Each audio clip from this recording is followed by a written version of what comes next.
Hello, gang.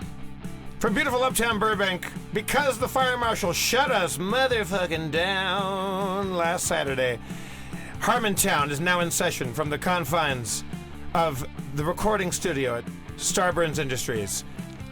I'm Jeff Davis, your comptroller. Give it up for your game master. You don't give it up. There's no audience here. You have to give nothing up. If you're listening, you could clap.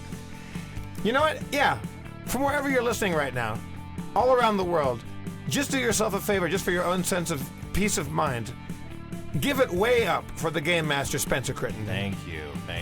I'm going to give you time to keep clapping. Yeah. I mean, you don't have to, but we just don't want to tell them not to in case they're so inclined. I'm going to keep pausing until the people that are really clapping have clapped themselves out. All right. And I want to do it so long that people that think they should have stopped by now are going to feel bad when I keep pausing.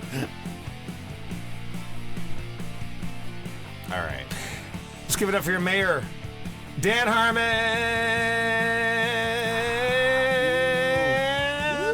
Thank you. Thank you very much. So, yeah, we got shut down. We were apparently performing quite illegally from the very moment that we left Meltdown.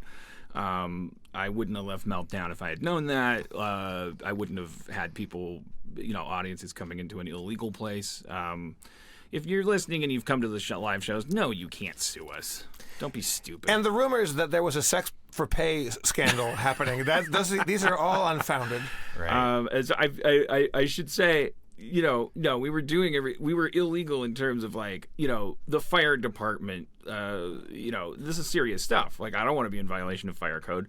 We didn't have permits that we have applied for a long time ago. I think the misunderstanding was that we thought it would work like driving, where when you're 16, you can just have a thing in your glove box that says you're working on getting your license.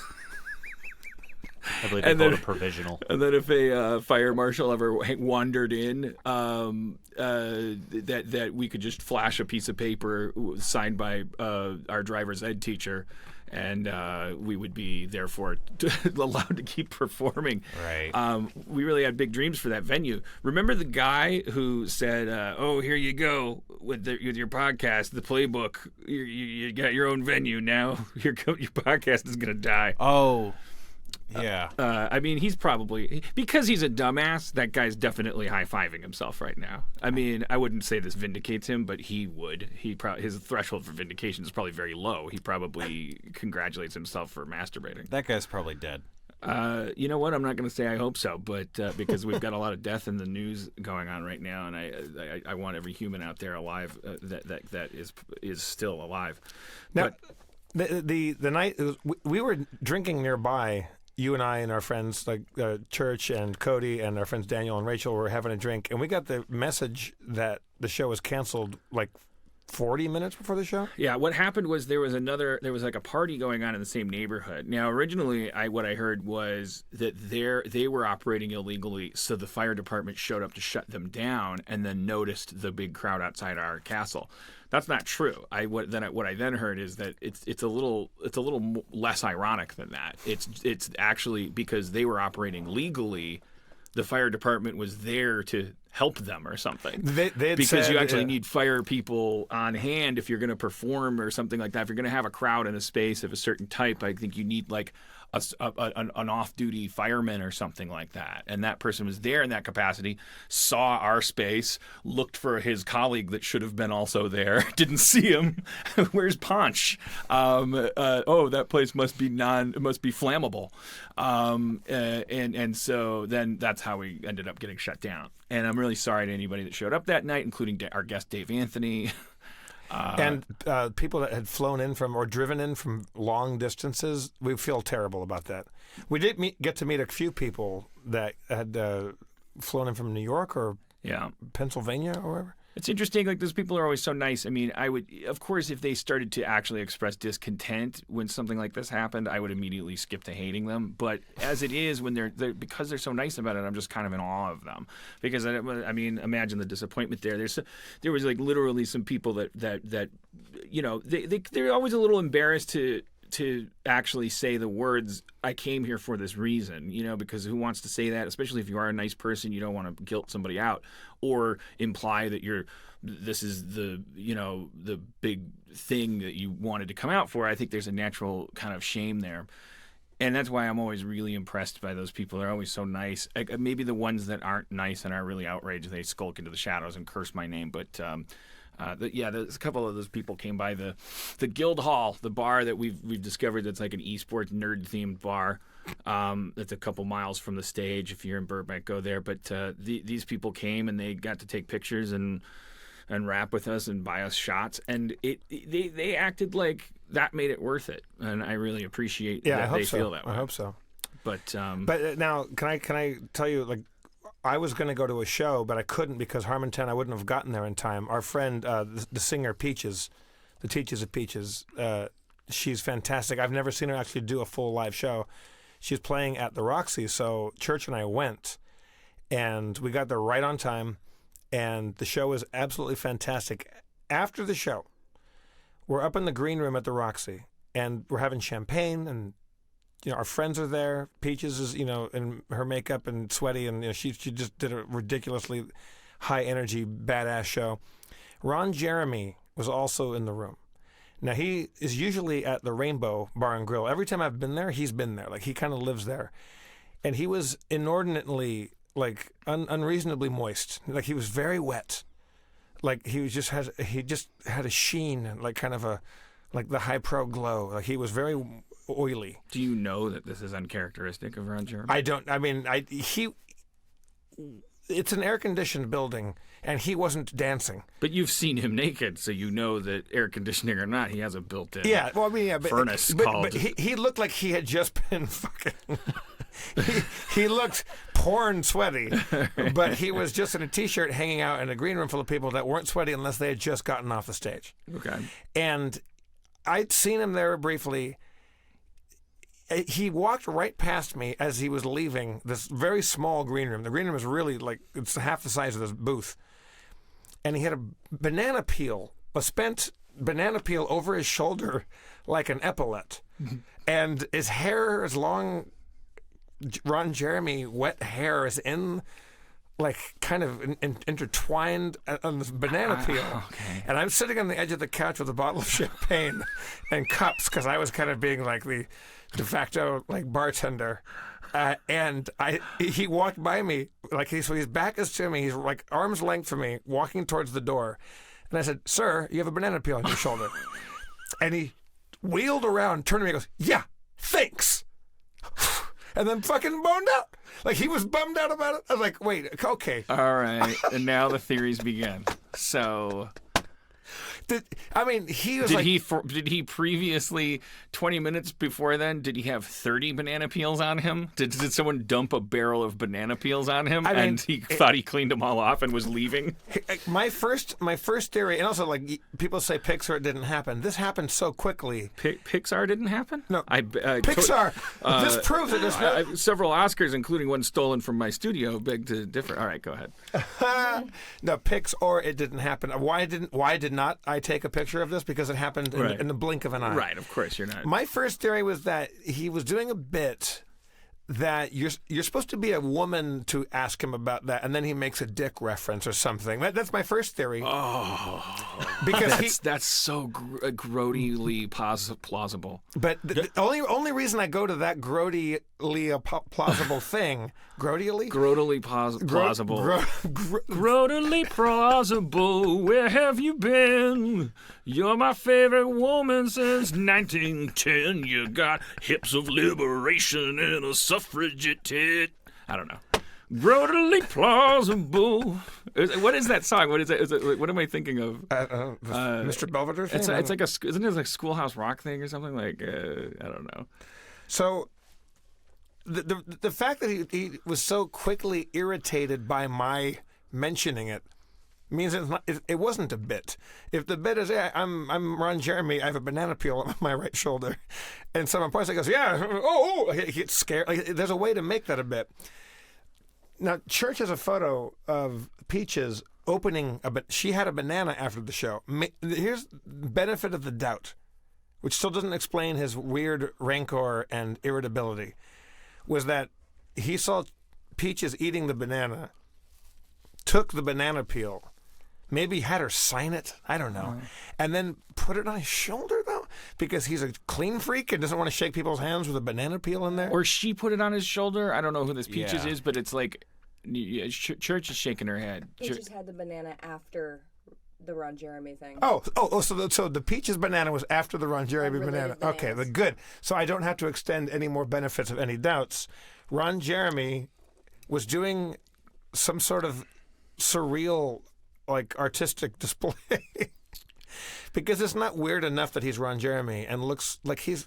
I think there's also like we're making the assumption that the rancor has to do with the banana peel, but if you think about what it must be like to be Ron Jeremy, there's probably a super high percentage that at any given moment at a gathering that has any kind of like hip quotient to it, or well, let's just say any gathering, because like that because he's a porn star and because we're awful rude to our porn stars, we treat them like garbage, we treat pornography like garbage, we use it all and blah blah blah. I won't get on that soapbox, but the people in Los Angeles that have performed in porn that are recognizable as such, I'm sure that just as like, I don't know, women of color or like got really tall dudes or any person that has anything really specific about them is they're probably at a higher risk of just having had some kind of encounter that really just pissed them off. You know?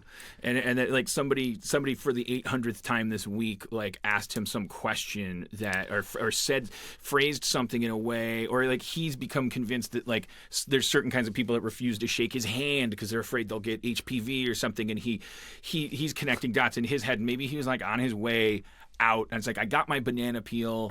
But why? And then Michael J. Fox said that fucking shitty thing that somebody always says, and I'm leaving. Yeah, but like if you're going to be walking that razor's edge of crankiness because somebody recently had said something that was kind of diminishing or rude, then don't be a famous porn star. Too late. No. Be a famous porn star.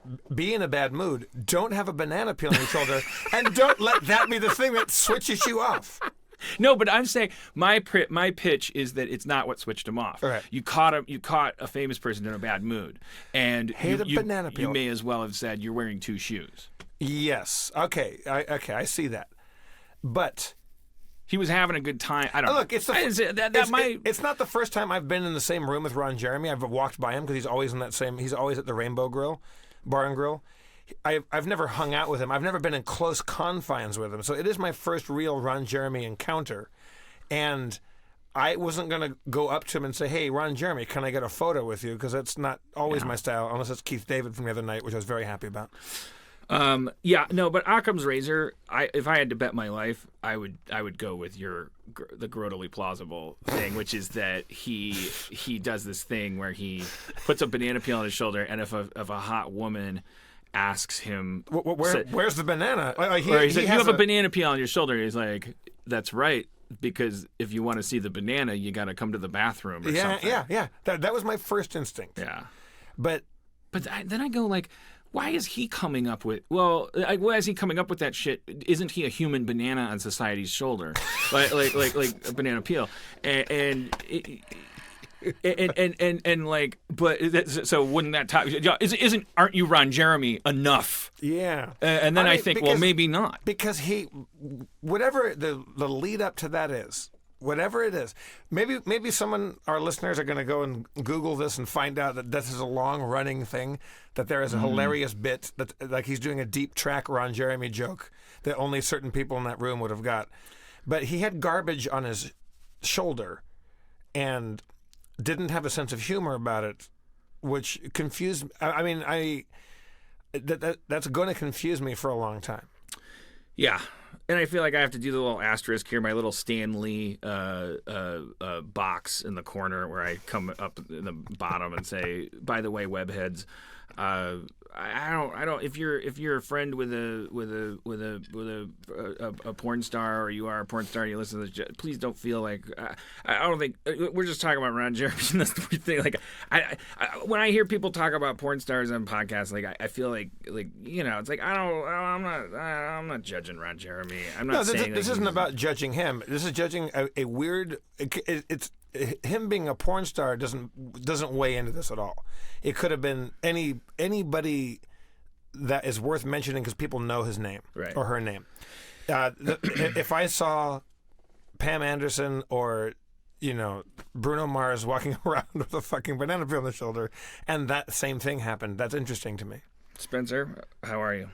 Great. Hey guys, you guys hear about these Chinese murder vans? I've only heard them mentioned, but what do you got for us? Well, they're like these vans in China, and they come and they get people, and then they just kill them in the vans. Are these people that they have contracts out on, or are they just randomly killing strangers? I think they're randomly killing people who the state says they can kill. You can hear the scratch of Jeff's ballpoint pen. He's taking notes. He does that during the live show, too. I always wonder... He takes notes during the show, which is really impressive to me. I also now that we're doing this quote unquote single camera style, I think one of the neat things I was thinking is like you could pretend like you're really smart. Like you could just be like, hey, hey, we should talk about Charles. You can hear Dan typing into his iPad. Wait, I'm not done with Chinese murder vans. Because he's an American convicted mass murderer and former cult leader who led what became known as the man. You could just be like, you could sound a lot smarter than you are when you're not doing a live performance. You could do research. Yeah. People often have laptops set up for just such occasions. Yeah. So these Chinese murder vans are state-run murder vans, or these are freelancers? No, I think they're freelancers that are employed by the government.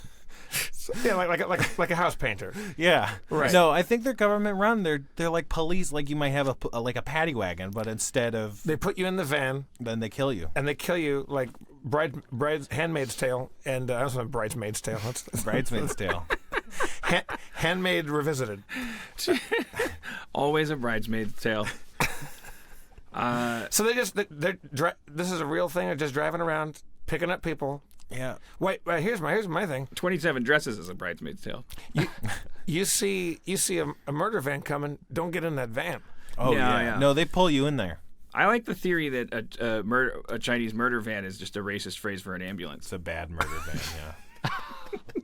What was that joke book you had? Did we ever talk about that? Yeah, the racist joke book. Yeah, that all of the Chinese things are backwards and all of the Mexican things are like just diminished. Yeah.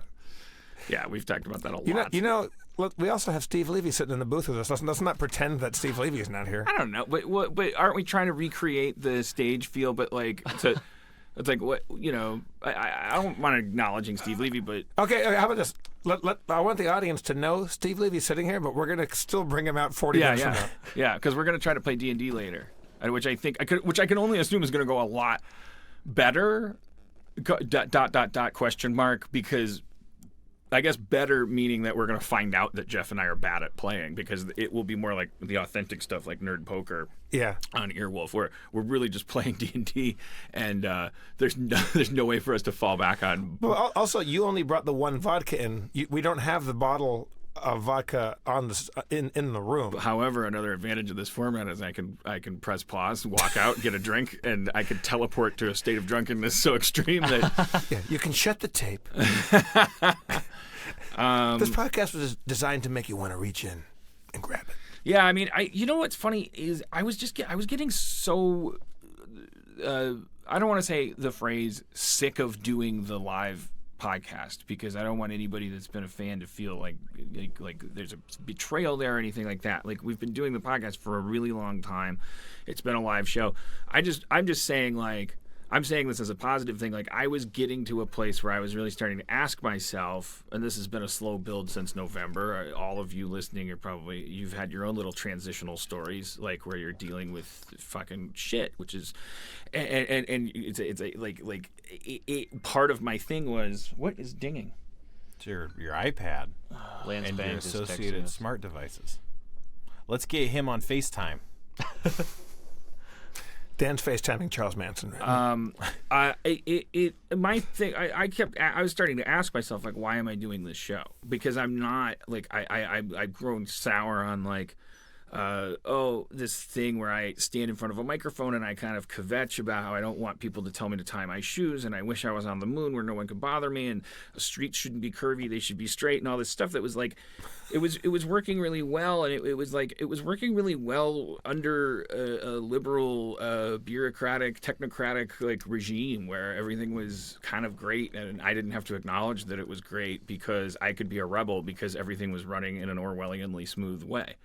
And yet a very backward, bureaucratically like absurd way. So I could just decry life's absurdities and society's little intricate wrongdoings and things, and be a hero to myself and pat myself in the back.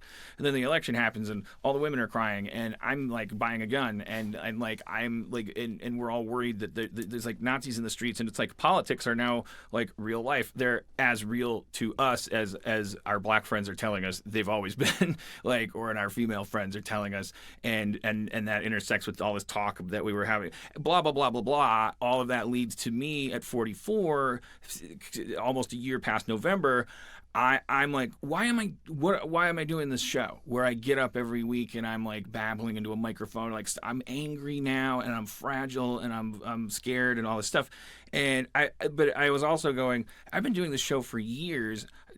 I would be a really stupid, unhealthy person if I changed radically anything about something that had been building for 5 years and growing, in the span of anything less than 6 months. You know, like asking these questions over a period of weeks and weeks and weeks is just not enough. So that's why I was kind of like, I've been building in my anxiety and showing up to these shows, and you've heard me being like, maybe you haven't picked up on it, maybe you have, but like that I'm like, I just like sometimes I'm yelling at the audience, sometimes I'm not. It was all manifestation of that thing. And isn't it interesting how this shit then just happens? Like now I feel now there's no audience here, so I can just talk about God.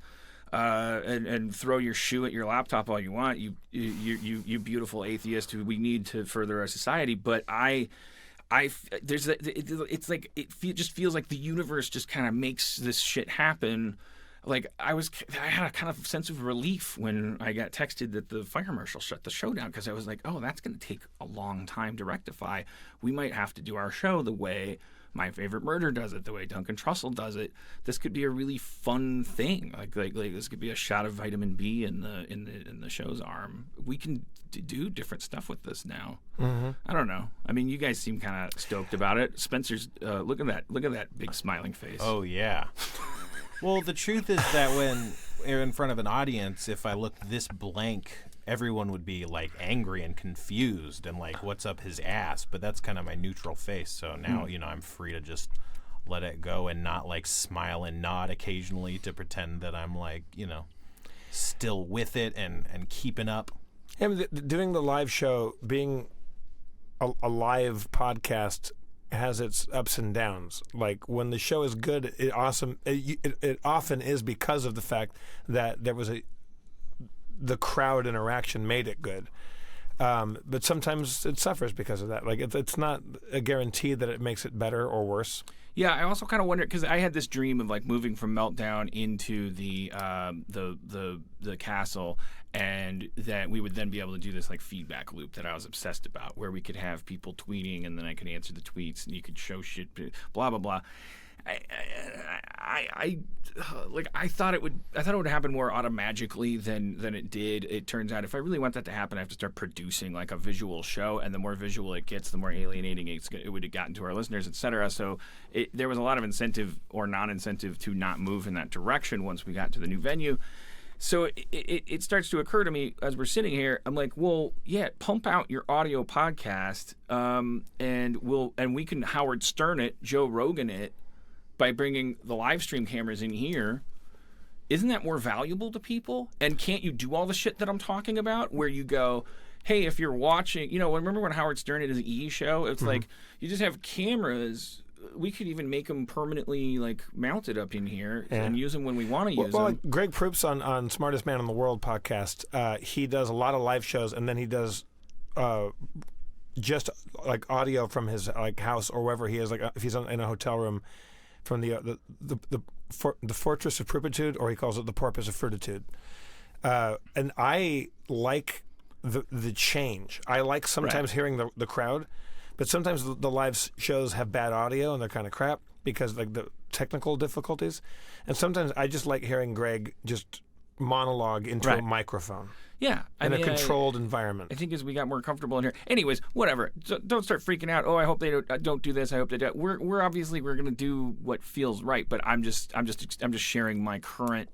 I think it's cool. This is the right time for a change to come along for me, whether it's temporary, permanent, or it causes some kind of weird fission where we have the podcast, but then when we do have live shows, Los Angeles or not, then we dive into the privilege of, okay, it's going to be a live show. We're going to have slides and cartoons and fucking tap dances and make dog tricks. Make the live shows more event-based and say there's a reason we're doing it live. And charge $20 a ticket and give it to Planned Parenthood. And you have one show where you invite only fire marshals.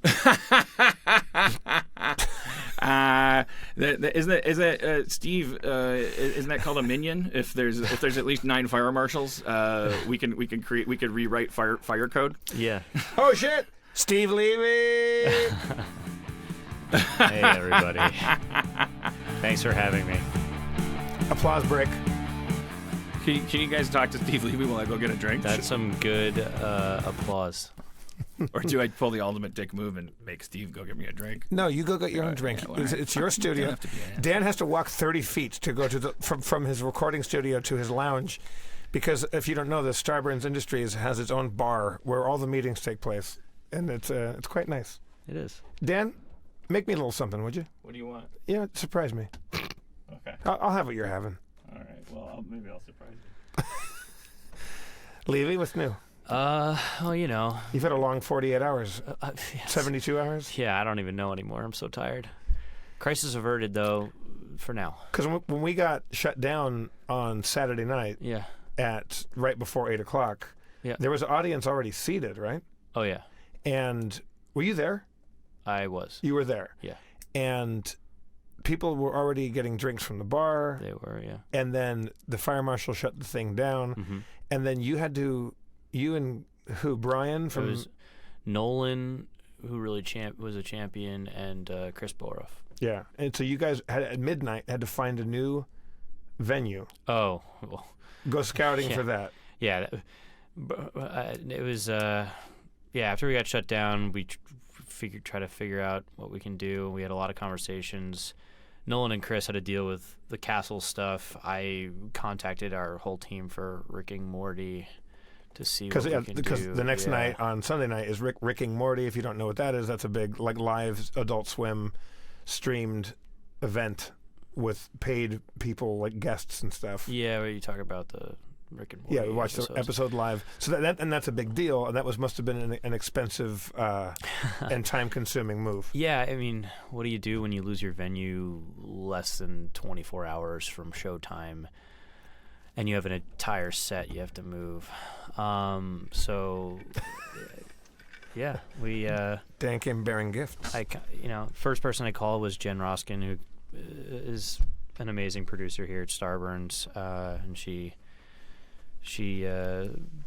started helping me out, try to find a place. I finally got in touch with Bryan Baldinger, who he's a talent producer on the show, and he... Brian's the guy with the beard, right? Yeah. Yeah, he found someone with a space, and he and I scouted it at 2 a.m, and we just had to pull the trigger because we couldn't find anything else. It was going to be really expensive, but we needed to... The last time I saw you that worn out and tired was during Harmon Quest, I think, when you were being Sleepy Levy on a couch. Yeah, there are times where it just gets really exhausting, and I just start barely... He's living. A Sleepy Levy. He'll take a couch on some... He'll take a couch. He'll take a nap on your... He'll take a nap on a Someone's sofa. He's not a loafer.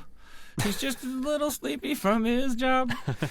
I mean, He's the kind of guy that works hard. Breaks him like a glass shard. he's the kind of Levy who's a sleepy old Levy. Now don't try to tell him to work less. Just he's worth less without his job. He's got no family. Now, for any listeners that thought that Dan's freestyle abilities would suffer from not having the energy of a live audience, I think we found out that right. And Phil Collins, your check is on the way. So, Yeah. how's have you recovered emotionally from the girl situation? Yeah, I mean, Still going on. I'm just It's no, I don't know. I had a lot of work fires that really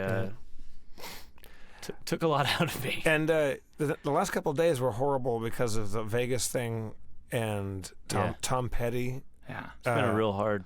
Things are getting dark, and to the point where the news story is how dark things have gotten.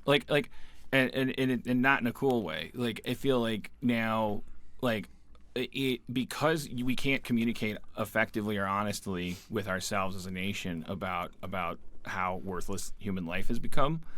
We are now, like, the mainstream media, not to sound like a fucking jagoff living in the woods, but the mainstream media, for You lack mean of the a better term. lamestream PD poop? I noticed, maybe this is a refraction or effect or a distortion in some way, but this is what I'm feeling as I'm looking at the news. If I just type Las Vegas after I hear about this shooting, what I see is a nation that immediately is just talking about it, which is really disturbing to me. It's like we immediately leapt to how many famous women are responding inappropriately, which is it has become the new theme.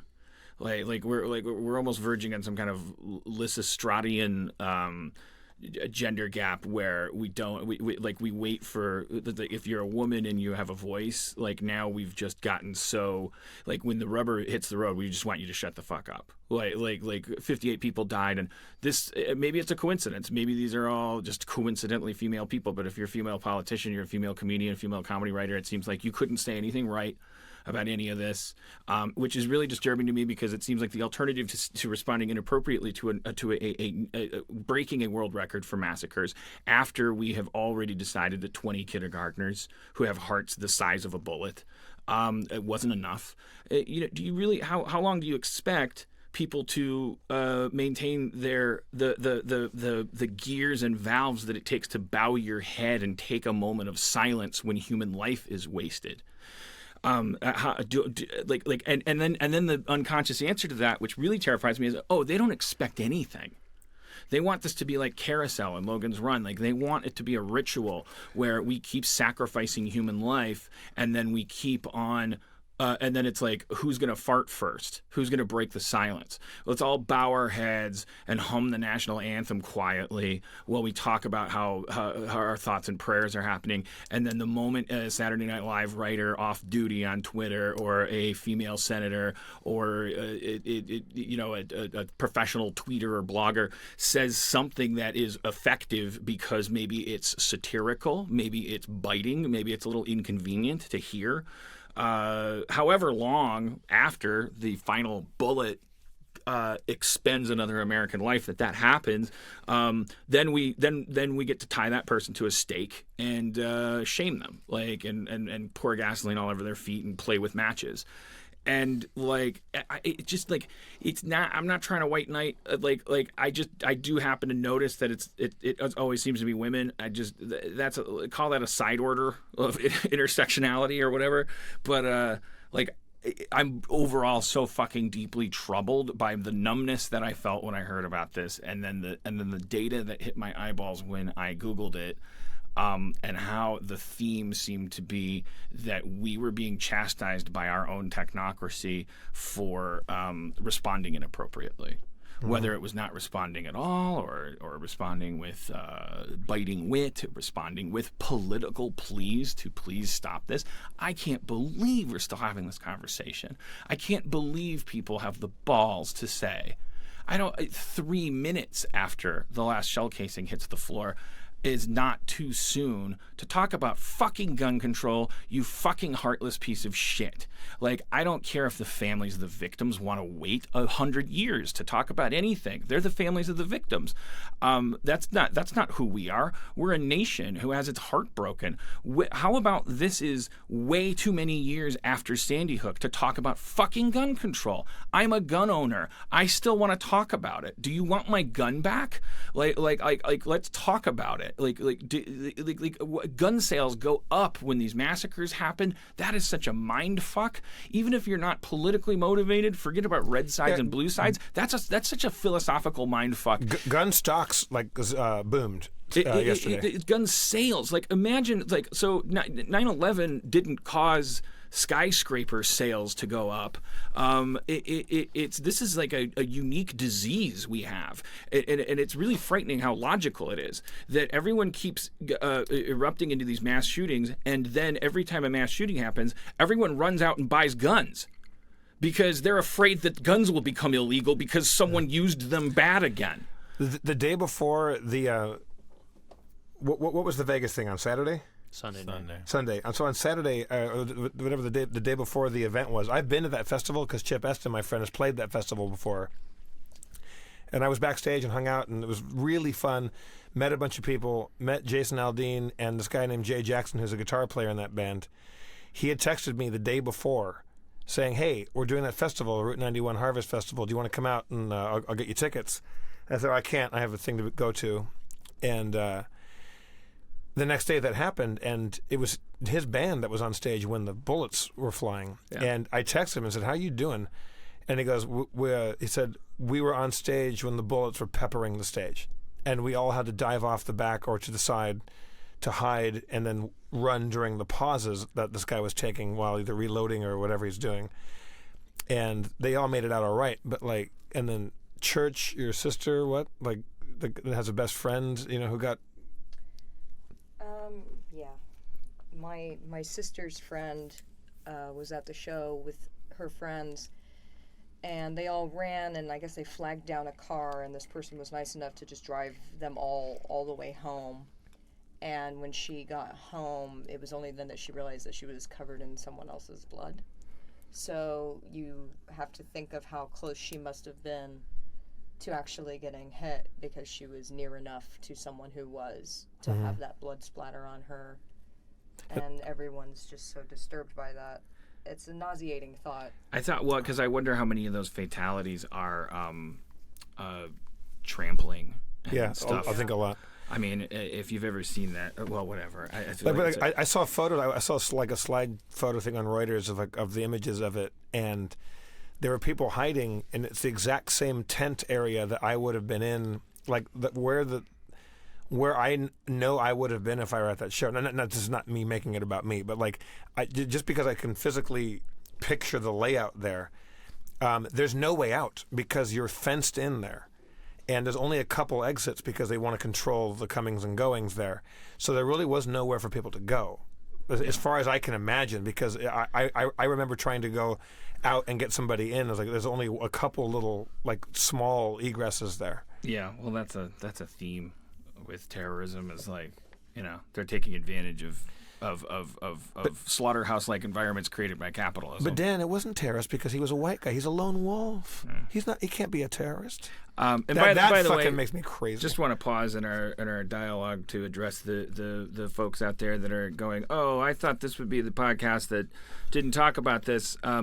Hey, how about this topic? Suck my dick, you fucking jag off. Fuck you. And I can't say kill yourself because it's too much fucking death, but fuck off into the night and suck your own balls and fucking until they fall off and roll down a hill and fucking end up in a steamer trunk and just leave me alone. Get out of my life with your fucking judgment. Get out of my head. You're not entitled to anything. You do nothing. You're a fucking a jerk. You're a piece of shit. You're a fucking garbage person. Why are you listening to my podcast and then picking and choosing what you like and don't like about it? Fuck you. I already have my older brother's voice in my head. I have the voice of every fucking bully on the playground. I come out here to Los Angeles. I do the hard work of becoming a fat blowhard that owns a microphone, and you know how hard it is for me to spout nonsense into a microphone without having to think about your judgment. I'm a troubled man.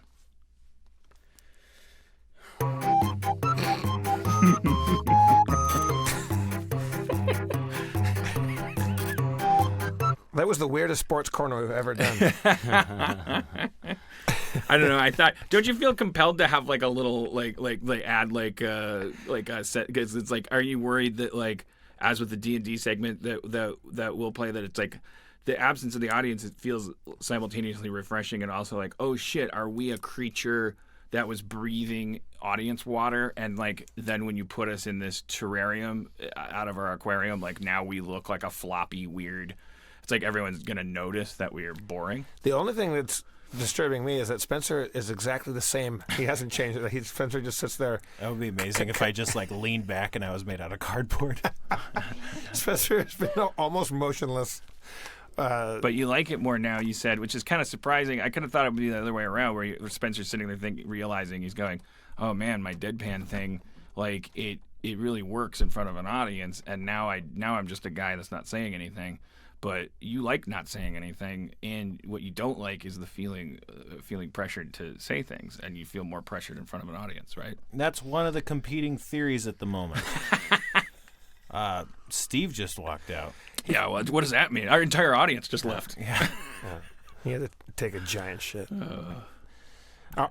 When he gets back, let's play a lot of D&D. Like, let's really get a good hunk of D&D going. Sure. Like, I mean, whatever, man. I'm still mad at that guy that didn't want us to talk about the shooting. Wait, what guy? The guy that How was are yelling people at. still contacting you? No, he's in my head. The guy in your head. Yeah. Oh. Well, if the guy in your head is telling you that, that's you telling yourself that. No, it's the part of me. It's the part of me that's an unemployed flannel-wearing golden retriever owner in the middle of America that calls himself a graphic designer, but really is just a freelance douchebag, and who sits and listens to the podcast while he masturbates, which is a weird move, but and kind of toodles around on like mind map software. You know what? It's me. I just described me. It's just too hot to wear flannel. You masturbate while listening to Harmontown? And I have a golden doodle. I changed only what needed to be. He doesn't have to. Harmontown is masturbation. That's part of what's so weird about it. It is me. I don't know. I'm picturing a really specific dude that's like, he's got one tattoo, okay? And it's like, Where's it located? Because he's like just a little more like around the back of the shoulder. No, forearm, top of the forearm, and it's like a tribal-y thing. And he really roughhouses with his dog. Like he doesn't he punches his dog. Well, he just like wrestles with it. Like the dog thinks he's a dog, and he like throws it like raw meat and shit, and like tries to take it from him, and they both eat the raw meat in their backyard. And he owns a snowmobile, and he like, I don't know, he just and then if you're talking to him, is he in a snowy region, or he's just eccentric? Well, he lives in a place. He likes to take it up to Big Bear if he lives somewhere warm, because he maybe came somewhere warm because he decided in the tundra that he lives in that he's a graphic designer, so he came to LA maybe, but he brought his snowmobile because he likes to go up to Big Bear.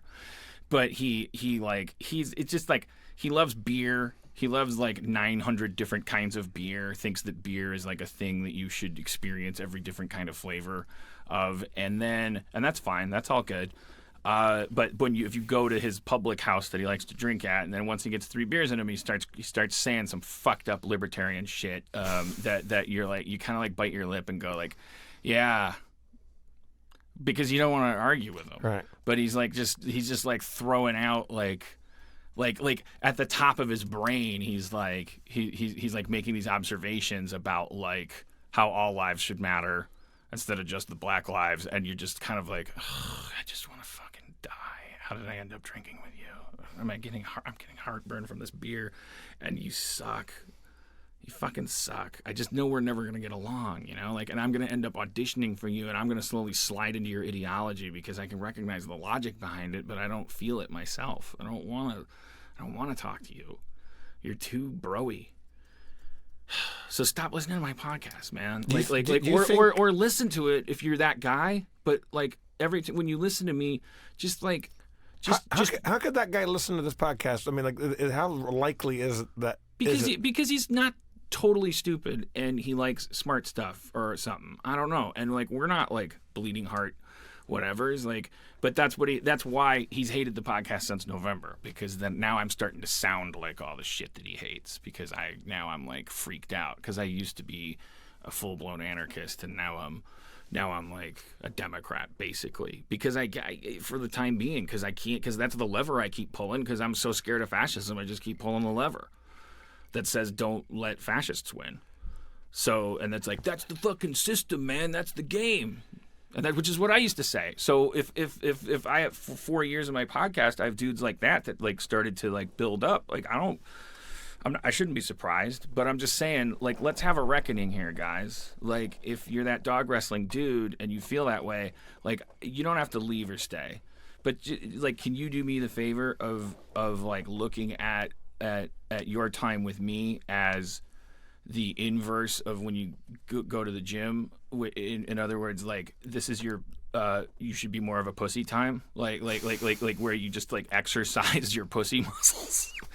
like where you acquiesce a little bit more, because I'm going through a fucking crisis about this shit, and you've probably noticed I try to be honest about the fact that I don't know what I'm talking about, and that I'm lazy and hypocritical and whatever. Like, I'm not ever gonna like decide what the truth is and start barking it at you. I'm just like always saying, like, this is where I'm at this moment, and could you take that ride with me without this fucking thing that like drives me nuts, that's all in my head, I guess, of like, now I don't like this podcast. Like this idea that the podcast exists in some dichotomy of like, well, that was good, now it's bad. Like, I can't fucking handle thinking like that. Then you're just Sony, and then I want to fucking beat you with a bat. And I just want to let you know how much I hate you, because for my own integrity's sake. For the same reason, ironically, that you wrestle your dog and don't like me, because you don't want to be told what to do. Okay, great. So, like, minus your dumb tattoo that you got, like we're basically the same flabby fucking blowhard assholes. You could probably beat me up in a fight. You know how to use a knife. But you know what? If you cut me, scorpions come out. Is that true? Yeah, that's not a metaphor. Have you ever seen the original Clash of the Titans? Like, if you fucking cut me, bro, scorpions are going to come out of me. Giant ones.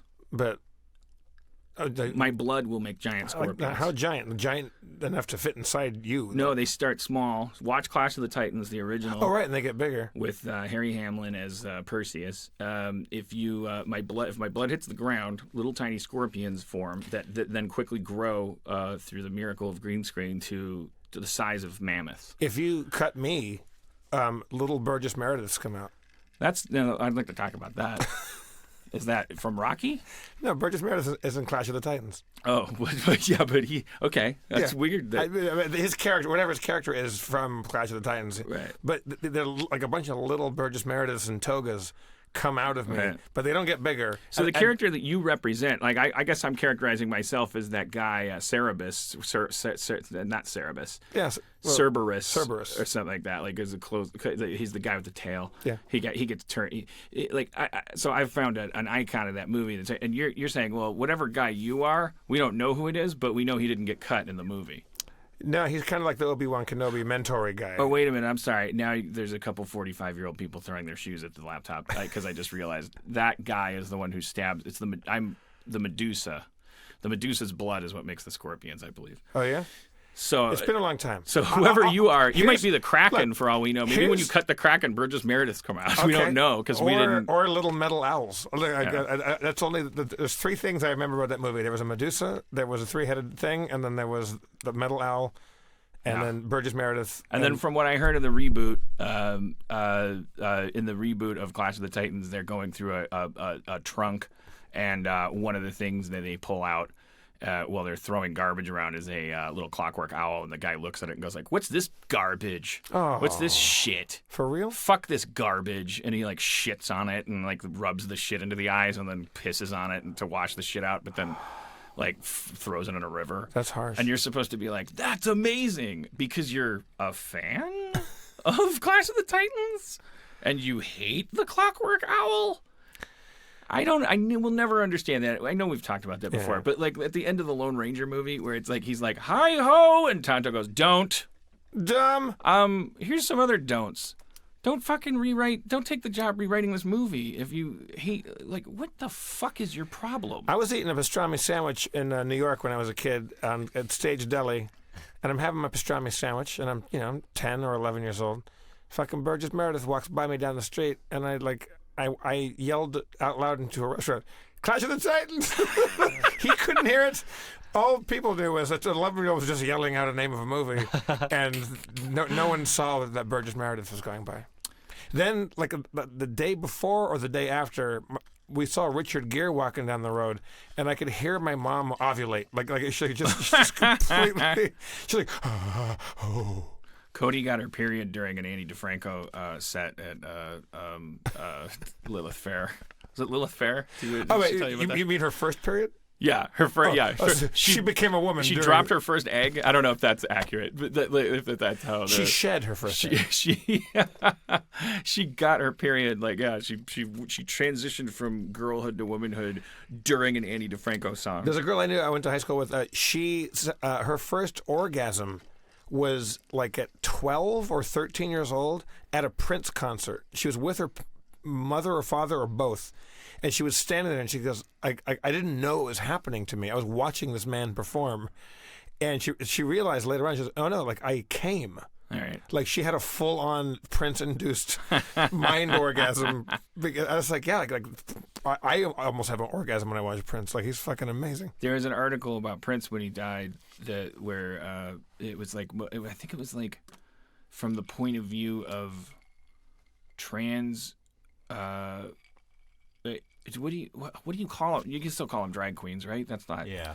I think it was like, but I can't remember that part. I can't remember, but I remember it was like sort of performers who worked within the flux, the outer edges of the binary world, the heteronormative sphere, and but they were talking about like how Prince was this song.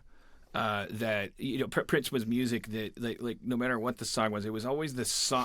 Like Prince was specialized. The sonic waves that came from a Prince song were perfect at turning straight people bi or gay. like it was like if you were on the edge, if you were curious, like the thing that would get you every time was like that Prince was making this music by intention or not unconsciously. That was the energy. That wasn't his sole purpose in the world, but that was like something that was kind of known to DJs and strippers and things. That sounds like Catholic propaganda. Well, I mean, yeah, but this was from a place of like these were people who were like thankful for those properties. They were like, we could really put this to some use. Yeah. Prince could sing the straightaway. I mean, he definitely. Yeah, I remember when my brother was 5 years older than me, and like so in the '80s, like the androgynous revolution started to happen in pop. Boy George and Prince and even heavy metal. Like if you could tell whether you were a boy or a girl, it was like a little bit to your discredit. Like you really needed to be like. The more you were more masculine if you were like more like there was more makeup and hairspray and high heels involved. Yeah, Motley Crue kind of took, or like Poison rather, they kind of took it to the extreme. It's like, okay, like you're going out of your way to be fake drag queens. But I gotta confess, because my brother was 5 years older than me, so I was a kid, and I was like 10 years old when that was happening. It was a little intimidating to me. That was too much sexuality for me. It was sexuality. I didn't even know what sex. I mean, I knew what sex was. Sex was Pam Dauber from Mork and Mindy. Sex was Penny from Inspector Gadget. I was her age. Sex was like it was Linda Sheenbuckner in sixth grade. You actually were, there was arousal because of Penny from Inspector Gadget. No. All right, come on. Can we put a pin in that?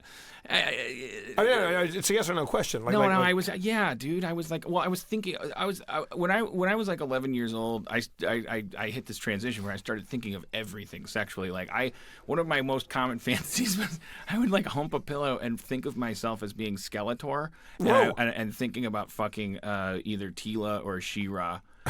From the He-Man averse, and it was like, I guess because he was a monster, and like maybe because I had like these blue pajamas that were really tight because I was sprouting, so because I was going through puberty, so I had like these blue pajama bottoms that were basically becoming tights because they were so small, like they were made for a little boy, and I was becoming a man, so I was like hulking out through my blue pajamas. So something about, like, I had talked about this where I was like, I didn't want to touch myself, but I was like getting so into so I was just humping everything.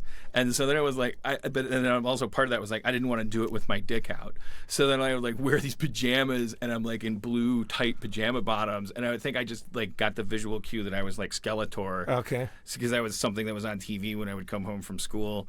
And then I was like, what I'm saying is like everything was sexual. Everything. Yeah. The Charge of the Light Brigade, Peanuts. When I first started masturbating, maybe I was 12-ish, like when I first started perfecting the arts or beginning the lifelong love affair of masturbating, I would go into the bedroom, the bathroom in our house that had a lock on the door because one didn't and one did.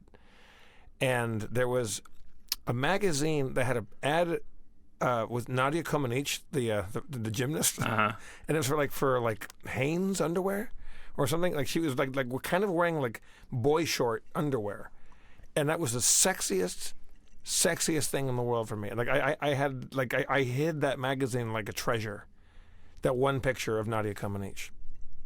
Yeah, I mean that was a big thing in the '80s. Like people who grew up in our generation, everybody knows about like the Sears catalogs and stuff. Because pornography, it's just hard to fathom for anybody that was born in the internet. When the Victoria's Secret catalogs came along, I was like, this is free sex. Yeah, I was like, I can't believe that I'm on this mailing list. How did I?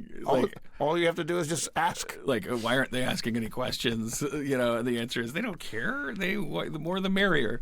But it was, I felt it's like so funny that like there must be a huge generation gap with that where people are like, what are you talking about? Pornography is something like, it's like black mold. It like grows in your walls. Like, why are you hoarding it in a folder? We used to like when we like Matt Gorley and I were young, like we were like maybe early high school. Like freshman year, there was someone found a penthouse, like not the big full like Playboy size magazine size penthouse, like a smaller one that had like stories in it, like penthouse letters or whatever. Right. I love the forum. Yeah. I started penthouse forum, and we hid it under like a knoll, like a knot of a tree, and it was all covered in bugs and just moisture.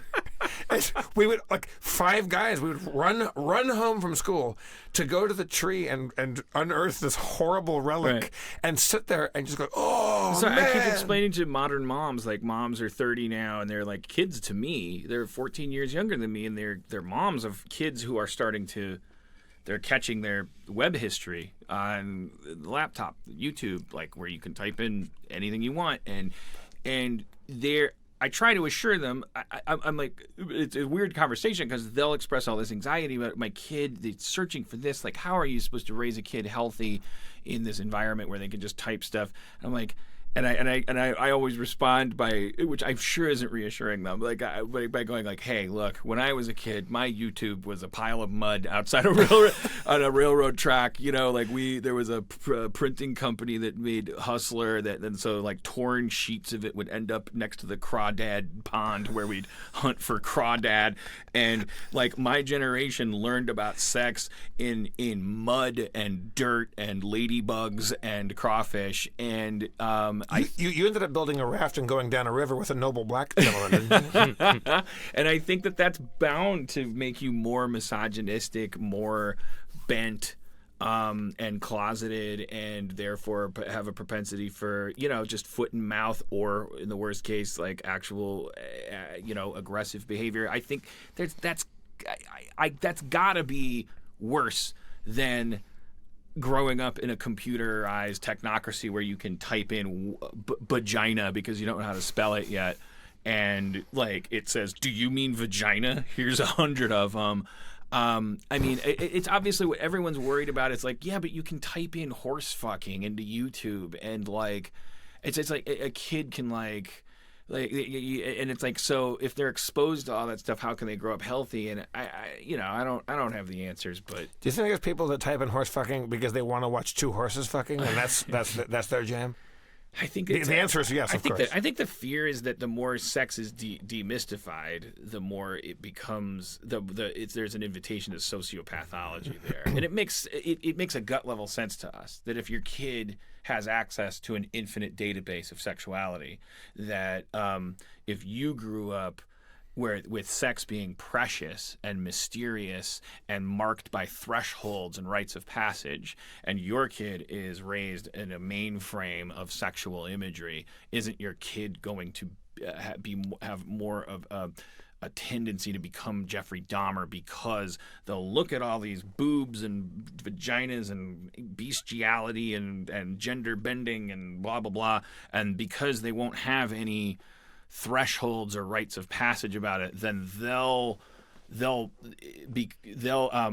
crave something more flavorful, which can only be the darkest things possible. I understand the logic of that, the gut level emotional logic of that. But if you really think about it, and I'm not saying I have the answers and let's all of society, let's do this experiment where we don't give a shit what kids do on the internet. But doesn't it also make sense that that's an inverted logical principle, Spencer? Don't you think that that's like a classic logical fallacy? That if the kids have access to more sex information, that they will become kinkier? Because what we're really saying is, I had less access to sex information and am only so kinky. Therefore, my kid who has all sex information will be kinkier than me. That's a logic. Isn't there a label for that fallacy? I don't know. I mean, I think it's probably true. I think the internet is only reverse stigma in terms of sexual acts. I don't think it's really added any stigma to any sexual acts that hasn't been there before, you know? So in a way, the only thing that can happen is barriers being broken down and thus people getting kinkier and kinkier, right? But that's, defined as evolution. All the kinks must have been invented by now, and there's people that have been doing weird shit for pre-internet. But one should acknowledge the DeMorge perspective, which was that, because I was talking about how, don't you think porn, is like as much as we disrespect it, it's like it's the tip of the spear in a cultural sense, because when you reduce all humanity to animalistic energy, which does include this big black stud's gonna fuck these two white girls like they've never been fucked. Yes, you're animalizing the black dude, but these women are not being respected either. Elevated, yeah. And that everybody in a porno movie is an animal, and which is a state that you go into when you're jerking off, and like that. I don't know. That's what I was trying to explain in those episodes, which I keep thinking that's what chased DeMorge away. But I do want to. I just want to say DeMorge's point was actually, whenever there's delineation, that it doesn't matter how progressive it looks to you. I don't mean to put words in DeMorge's mouth, but that I think what his point was is like, whenever there's acknowledgement of a black man being black, basically, like you may feel like it's better than hitting him with a belt in a bar because he's black, and that may be technically true, but that it's also a fallacy to say, looks like we're making progress in the porn world because they're not saying you can't fuck because you're black. That was my fallacious observation. I just wanted to like make sure, like, I think I understand his point of view too, which is like, yeah, okay, like until the day comes when porn is Martin Luther King style, i.e. everyone's just a person and nobody is being called like, check out this spicy Latina. We haven't made it anywhere, and porn is just porn. Maybe not the tip of the spear. Maybe porn is just the jet stream behind our fucking sluggish racist ways. Well, speaking of making porn. Progress in the porn world. Let's make progress in the fantasy realm world, shall we? Jesus, is it already that time? We're 60 minutes in. This is so easy. Yeah, but I want to play a lot. No. Yeah. I'm just saying, like, fucking time burns, dude. When there's no audience, you don't have to wait for their dumb asses to approve or disapprove. You do hate the audience. Do you know how many fucking minds I just stepped on talking about, like, spicy Latinas in porn? But I didn't say anything offensive. Like, there's Now, a spicy why- Latina listening who's like, "Thank you for saying that." And Do you think Latinas like Latina women are spicier than other races? No, stop it. I mean, like, what's your spice level on, like, let's say, like, Indian? Stop it. My point, Pakistani? my exact point is that by the time I was done with my thought, allowed to complete it, I definitely like made it clear that I was like on the right side of history. If I was in front of an audience, they're like, ooh,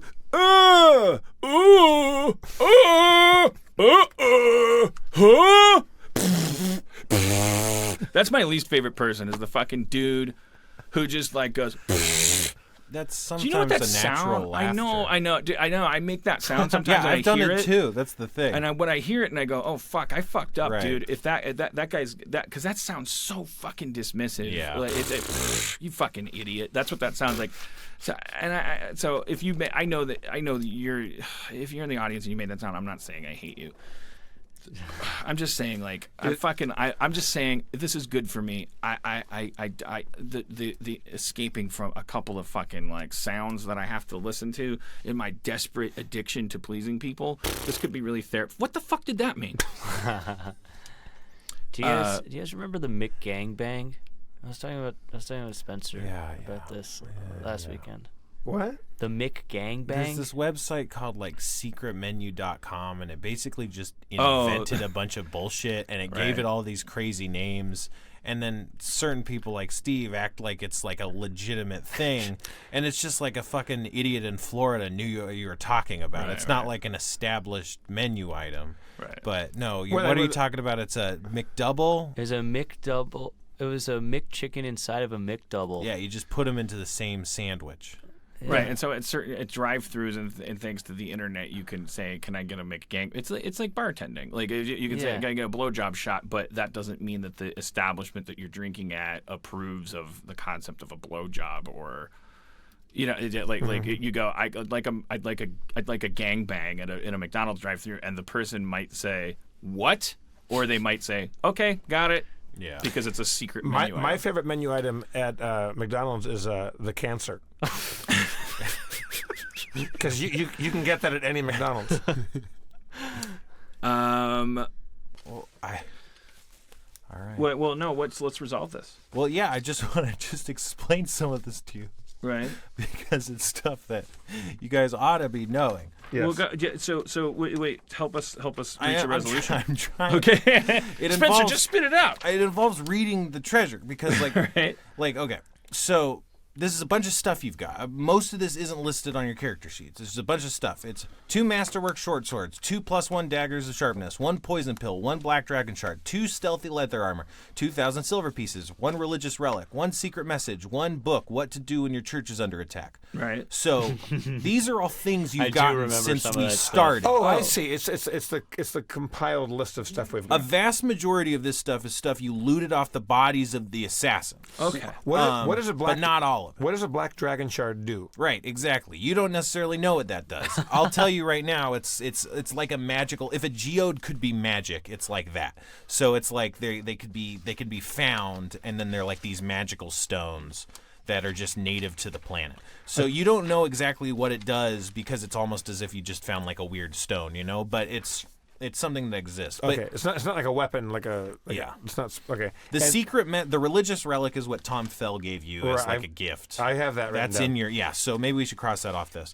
And then the secret message was found on the assassins. It was written in a language that Dan divined was a language used by merchants. Right. So that's the secret. Because they work message. for a guild or something like And that. pass this to Steve so you could look at it too.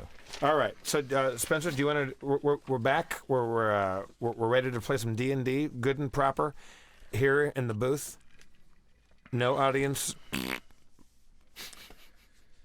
Spencer, you want to give us a little recap? Because it's been 100 years since we've played. I really want to be good at this. I think a lot of those sheets might be obsolete. We might want to clean that folder. Obsolete. I'm trying to. Yeah, I'm prioritizing. Okay. Well, let's. You want to make sure that I'm comfortable. I want to make sure you're listening. Okay. Yeah. Because you often get distracted during Yes, these things. of course. Because I can't multitask. You know why? Well, no one can Wait. multitask. Wait. No, the Jesus. phones are ringing. It's the police. It's a fire marshal. Oh, What if we got thrown out of here? Yeah, that would be really funny. They put a handcuff on Church's camera. Hey, Spencer. Do we have a GoPro anywhere? Maybe someone from our audience has like a sweet hookup for a new SUV, Oh yeah. and they could message us on Reddit or something. Yeah, if you can get me a new car, let me know. Also, if you're listening to this part and it's in the show, this would be a great time to go subscribe to BarkBox. BarkBox. It's a box full of shit for your dog. Not actual shit. That's what your dog makes. You put that in a box and get it out of your house. The box coming in is shit for your dog. Toys, snacks. Yeah. And And sometimes those boxes are themed and are called Pooh York City. Yeah, ignore that. And if you don't have a dog to get a bark box, I have the perfect subscription for you. It's called the Box Box, and you can actually rent a dog, and I'll send it to you, and your money back if you don't like it, and that'll give you something to get a bark box for. It's a sister company. I have I'm opening up a breakfast restaurant that's also a dog grooming facility, and it's going to be called Barky Bark and the Funky Brunch. All right. What's that business again? Barky Bark. No, what do they do? You get breakfast. It's like a breakfast brunch restaurant, but also you can bring your dog and have it groomed. Okay. While you're eating, your dog is being groomed. Right. And But not eat brunch. the dog, you can give your dog brunch if you want. It's more about people that can afford brunch, have a dog, need grooming, and want their dog groomed while they enjoy Eggs Benedict. Right. Yeah. Got it. And did you get the name, Steve? Barky Bark and the Scrumptious Brunches. And the Funky Brunch. Jesus Christ. I'm going to go on Shark Tank and fuck all you guys. Okay. I'm rooting for you. I'll invest $10,000 in that. Is that how that show works? Yeah. Yes, I love your idea. I'll give you $1 million, but I want to own 10%. I had another idea where I was going to be a coffee, like a Starbucksy kind of thing, where the baristas all from the waist up are dressed like pirates, but from the waist down, they're wearing like Gap chino pants. And it's called Cappuccinos. I don't like that kind of humor, but nobody likes my kind of humor, so I'm gonna take notes this time. This is gonna be great because I can just type on my lap. Like I love this format. I hate the audience. I'm gonna become a great D&D player. People are gonna be jealous. I want to become the Tony Hawk of D&D. So you'd have your own video game, D&D video game named after you? Dan Harmon's pro D&D. That would be cool. Where do we get the poison pills from? I think you got them from the Assassins. Yeah, you took it out of their bodies. From the Banditos. Yeah. All right. Took them out of their bodies? I don't know. Okay. Because Off their clothing. And then Schraub said I have a weird hand. Well, he said a lot of things. Yeah, discount them. I don't think Schraub is canonical. Schraub is not canon. All right. Dan, are you ready to be the best D&D player you've ever been? Yep. Okay, Spencer, help us out. It's been at least 3 weeks, maybe more, since we've played this. So let's get this out. All right. Last time on Harmon, well, not last time, like 4 times ago, what happened? You guys had just solved the problems that were going on in the town, and you had the prior, and you took him hostage. Well, not hostage. You took him under arrest, and you were going to bring him back to the home church office for punishment, I think. You did that, and you were going there with Patchins. And then you got beset by banditos. Oh boy, they really stabbed the shit out of Patchins and also Diarrhea Jr., who was conked out. And they took all of his clothes. They took Patchin's clothes and boned the fuck out. Patchins started sobbing, and he was like, Jesus Christ, oh, my life is over. And you're like, what's going on? And he's like, this jewel, it was my whole job was to protect this jewel, and it's gone. Oh boy, you search the banditos, and it turns out they might not have just been normal bandits or banditos. They might have been some sort of hired task force, assassins, who knows what. They had special arms and armor that seemed normal or better than bandito armor. They had a message with a secret message in another language. They had poison pills and a sack of silver pieces. What else? So yeah, it was all crazy. You guys were trying to figure out what to do. You were thinking about maybe chasing them down. You interrogated the banditos, but you killed them in the process. You don't know what to do. You were thinking about maybe going back to the home office to research the secret message and turn in the mission. The prior's still gone, though. You nailed it.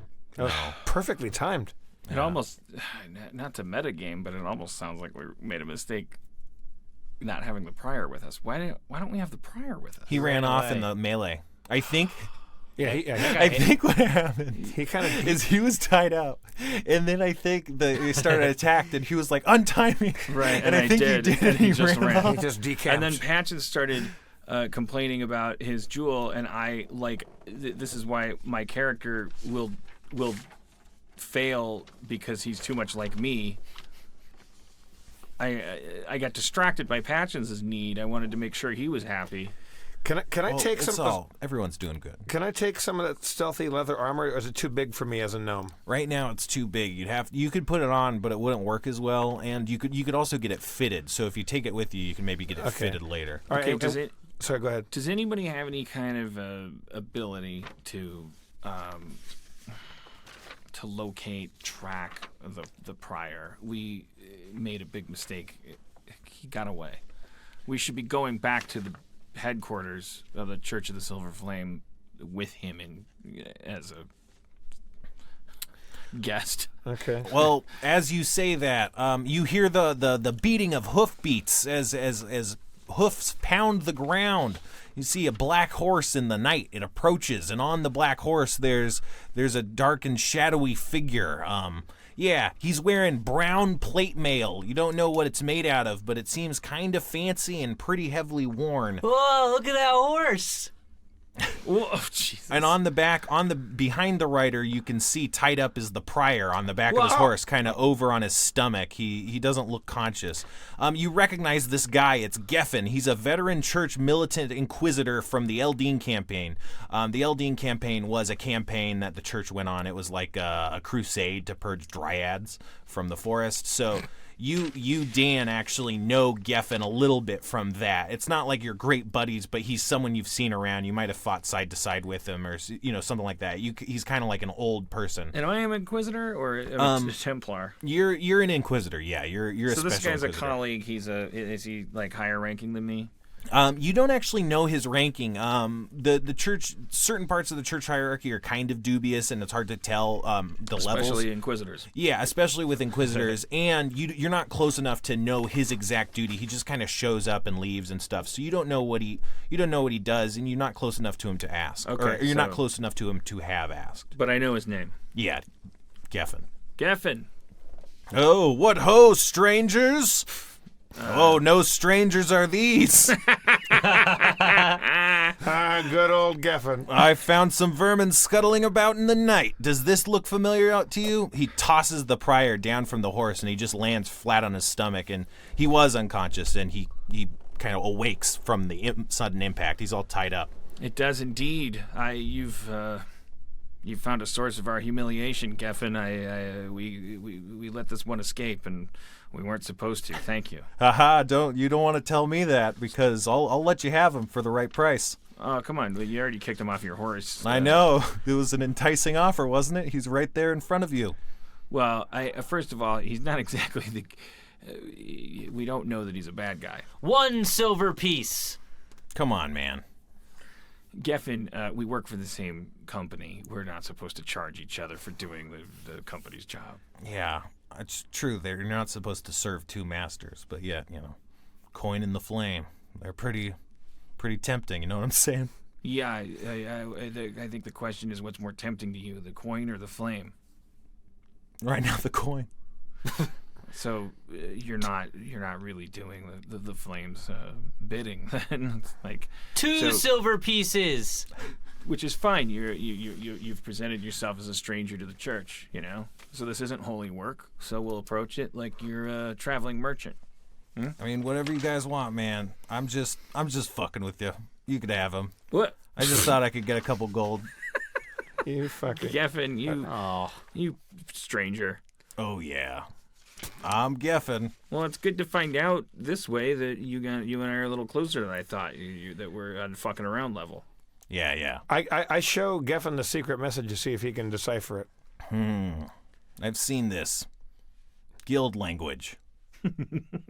It's the language the guilds use. Yeah. It's like shorthand. It's kind of specialized for business purposes, like accounting and stuff like that, transactional. But it can be used for other things too. But you can't decipher it? No, it's so common because all the scribes use it. It's a very common language. We need this prior. We're going to take him back to our church and kind of get back to basics.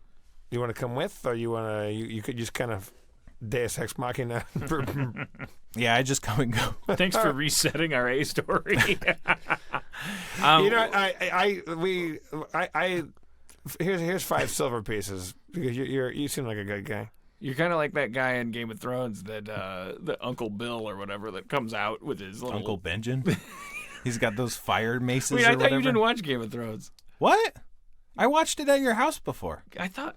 I love Game of Thrones. I don't watch Game of Thrones. I like it the most. It's got magic. Who's Uncle Bill? Uncle He's Benjen talking about Benjen. He's like a half White Walker that like only popped out every now and then To save everybody's ass. Okay, thanks, Uncle Bill. Anyways, I have one question about this. Yeah. The guild. We keep talking the guild. Like we're Guilds. acting like there's one guild. Guilds. But I'm sorry. It's okay. I'm a little. I recognize the language, but can't decipher it too. But we're just to be clear, all guilds have languages. All guilds have their own secret language. No. No, it's just it's a language that all the guilds use. Like a It's shorthand, like like a shorthand secretarial kind of thing. the Thieves Guild uses the same secret language as the Anti-Thieves Guild. Well, all the guilds tend to use the language. They use other languages too, but when they're writing, accounting or business-related stuff, they'll use this guild language. So it's sort of a language that specializes in accounting and diplomacy or Right. whatever, or like a hierarchy, Yeah. union shit. You don't want to be having dwarven script and then you have dwarven metals and trading them for elven wares that are in elven script. It's easier for everyone to just learn the guild language. I think I kind of get it, and I'm excited about this world. It's like basic. It's sort of like a really lateral way of organizing the normally mishmash nature of language. Oh, it's great. There's a language called Common. It's like markdown language. It's like saying like, Yeah. be you elf, assassin, thief, plumber. If you're in the business of business, let's do a CSS kind of coding language that maximizes the ability to transact. Right, exactly. Got it. But I don't speak it. No, me neither. I step in and say, hey, a little less chibber jabbers and a little more adventuring. Hey man, I'm just marveling at this world, man. I know, but because like, sometimes there's shit. That guy in Theopoopinus, like shot 58 people with an automatic arrow, and like we're all bummed out. And I just like that sometimes society does it does function well. Okay, all right. Well, thanks, Geffen. We're gonna scamper off over to the. Wait. What? Is the prior awake? Yeah. Should we ask Kevin which way to go to the main town? Yeah, I'm kind of like half. You like, guys know where it is. Well, the player is saying I don't know where it is, but the character knows where it is, right? Yeah. Okay. So Yeah. I mean we're. All right. I take some rope out and rebind the hands and of our prior. But just an aside, like, I'm just saying, like, as far as I understand it, like, we haven't categorized the prior in our heads as like a bad guy. No. Like, he's not like He's just a He may coward. be an unwilling companion on our journey, but he's not like. He's not. It's like we have arrested him, but he's not guilty of anything until a judge says so. You know? Right. Yeah. That's how I'm looking. Yeah. at I it. mean, I think let's let the church sort that And we out. only had to arrest him because he was threatening the safety of a kid. You know, because he was like, and it may be because he's one of the good guys. Yeah, He but there was weird blood monster Boogan magic going on in his basement at his church. That's under his purview. I know, but as the guy, it's like if you run into a guy, you know, after an attack, he's the guy that's probably not involved. Well, we're gonna find out. The church will have something to say about this. Sure, but let's not. I just don't want to treat him like shit. No. I mean, let's let the church sort it out. Right. We're not going to poison that well. But the last time But we cut do him have loose, the poison pill. He ran off. I know. So You could poison the well. he's a hostile witness. It's like, Yeah. I mean, he has given us reason to mistrust he's a flight risk. to the Church of the Silver Flame. To the church of the Church silver of flame, this is the song we sang every time we traveled, and the rope unraveled, and the knaves and the serpent tamed. Flagging no veil on the butt. Right foot. Oh, I was trying to do an under, like a second line. A little counterpoint. Yeah. When a flag and a veil and a saddlebag gets rusty as a buckle, I tim-tam ho and I flip-flap flow and I fuck your mama's fuckle. Swords sheathed, iron bright, the anvil's hammer as the anvil's might, a medieval life for me by night. Thank God I'm a country boy. Well, I got me a hammer and I got me a sizzle. I got me a waffle and I got me a whiffle. Ain't got a life unless I'm John Denver. Thank God I'm a Silver Flame. All right. Later. In the evening passes, it takes 2 days to travel. In the second evening, the only notable thing that happens is on your path in the nighttime, you feel the quiet broken, just as if something strange has happened, and you look out and you can see over the night sky, over the trees and canopies of the outlying area, you can see a large, muscular brown demon, like a classic demon, like a muscular humanoid with bat wings, just a classic demon, but he's got classic demon. Yeah, he's got giant orb, like globe, like glowing eyes, and he's carrying a lantern. He's like carrying a hanging lantern, and he's just hanging out on the We roadside. see him as we're Hey, camping. demon, what's up? Stop it. No. Oh, It's you see him like it's very far away, and he's flying over like you might see a dragon flying Right. in the distance or something. Or like in modern times, like a black helicopter. It's like Right. it's like a little Yeah. weird, but Yeah, and what did I roll? One. Diarrhea. You notice it, like you feel like your heart stop, like in your chest, and like it actually feels like for a sec you're having a heart attack as you see the demon makes eye contact with you. It like, and then it just keeps flying on, and nothing else really happens. It doesn't seem to really. I think my heart just stopped. How far away is he from us? More than a mile, but it's just he's a big guy, so you can kind of see him. He's And got also, he's carrying a lantern. A lantern. So Yeah. is he? kinda glowed up. What is he flying over? Trees. Trees. He's just doing his thing over the treetops, Yeah. carrying a lantern. do we notice that he detected diarrhea? You saw him like look, but you didn't see that he looked. I guess all of you kind of think he looked at you, but only Steve felt. Well, then that. he said, "I feel like I'm having a heart attack." So we turn our attention to him and say, "What was going on there?" His eyes were piercing, looking straight at me, and then my heart just stopped. I think interesting. it was a weird bodily reaction to that creature looking at me. From my understanding of Arcana, I believe that demon is a searcher. I may be making this up. He's got a lantern and he's looking for stuff. It's interesting that he sensed diarrhea, but that wasn't his objective. You're right. That's a demon that's got a job, and his job involves looking. I say we go investigate this shit. That's a big demon, Um, and he's already looking for something that's not us. There's 3 of us and a weird prior. Like, I think we can handle this shit. We're on our way. Do we know he's an unfriendly demon? Demons are unfriendly. The friendliest demon is not someone you'd trust. Is this demon on the way to where we're going, like, or is it? We'll be going out of our way on our journey to the church to go? Yeah, it is, but also it's like it's flying, and you guys aren't flying, and it's miles away, and it's flying fast. So like it would be, you kind of have to triangulate, and then it would be. Is it flying away from our destination? Well, yeah, it's kind of going the other, like it's going south. So we'd have to intercept his path somewhere far off our path. Yeah.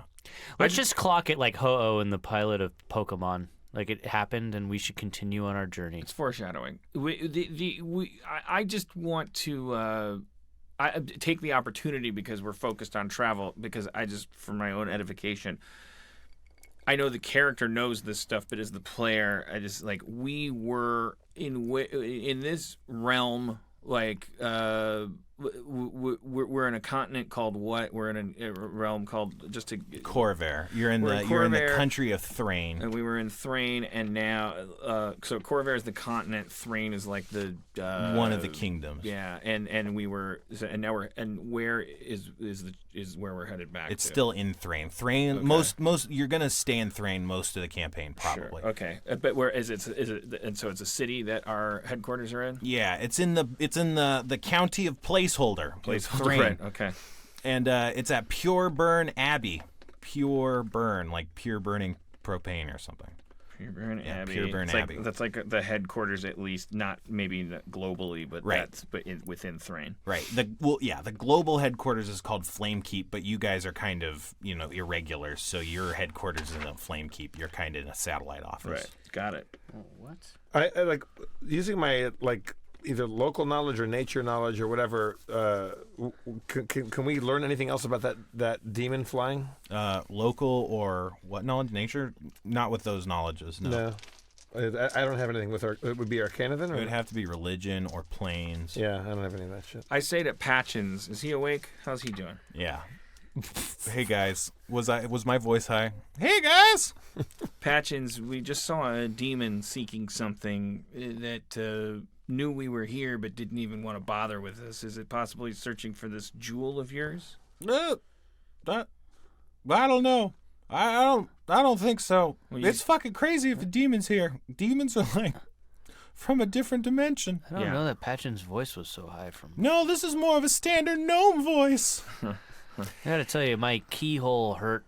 My keyhole is hurting. I gotta tell you guys, as a member of the church militant of the Silver Flame, we're gonna go back to the church to talk bureaucracy when we could eliminate a demon from the world. I mean, isn't our job to go out there and destroy evil? We're at a real crossroads. I've gotten in enough trouble for, infractions of their stupid rules. Like, I'd like to finish out the job that we were assigned to do. Well, look, he's got a lantern, and I got to tell you, lanterns piss me off because there's fire inside there, but they're like it's like keeping fire in a cage.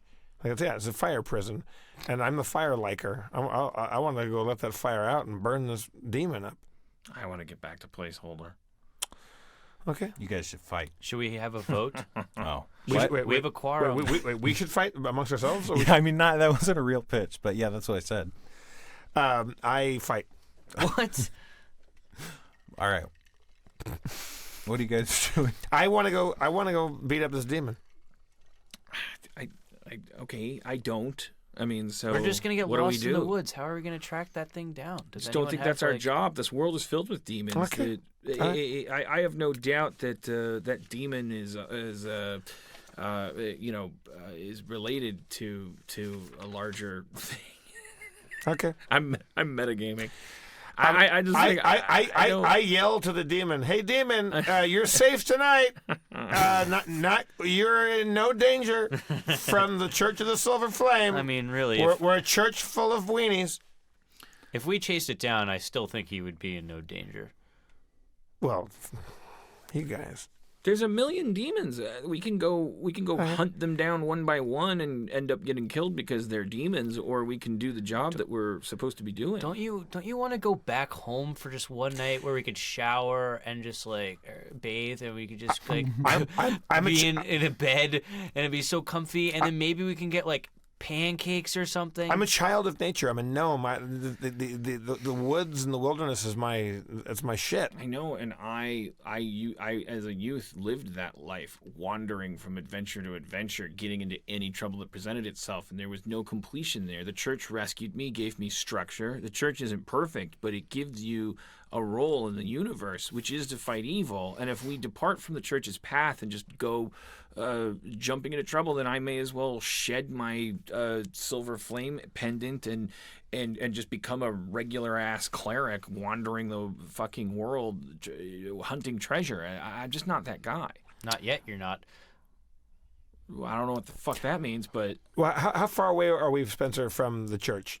Like days? You're pretty. No, this is like you'll be there by morning, or you can see it from where you are. Okay, let's go to the church. Let's play it safe.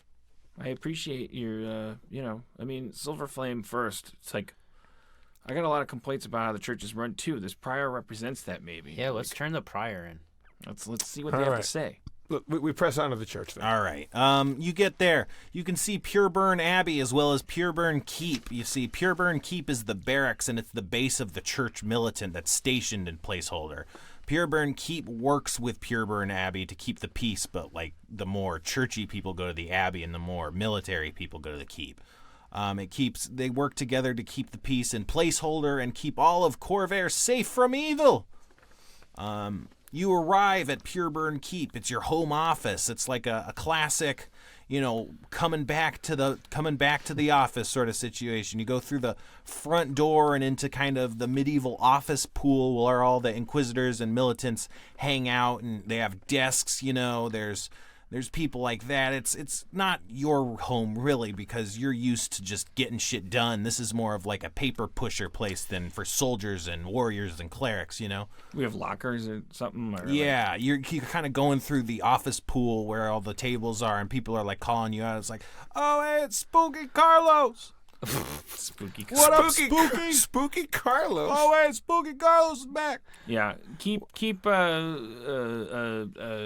shaming spirituality when you work for a church, you jagoffs.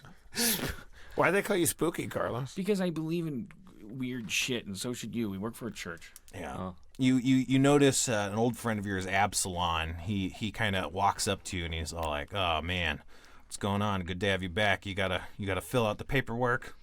Epsilon, remember when we talked about you possibly finding somebody to do that for us, since we're not like great paperwork people? Well, I had some headway. I don't think it's ready yet, but I had some headway. So which forums? Just you guys. This is your job. You know what the forums are. All right. Here, I just think here, you guys. take this. I think you misinterpret the word cleric sometimes. He gives you a fuzzy orange ball.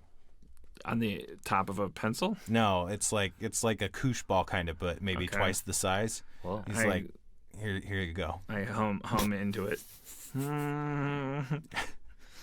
Is that a koosh thing? No, it's just giving it a shot at. Oh, improvising how this works. Oh no, well, my mission went well. Oh no. He's like, no, this summons an orangutan. Oh.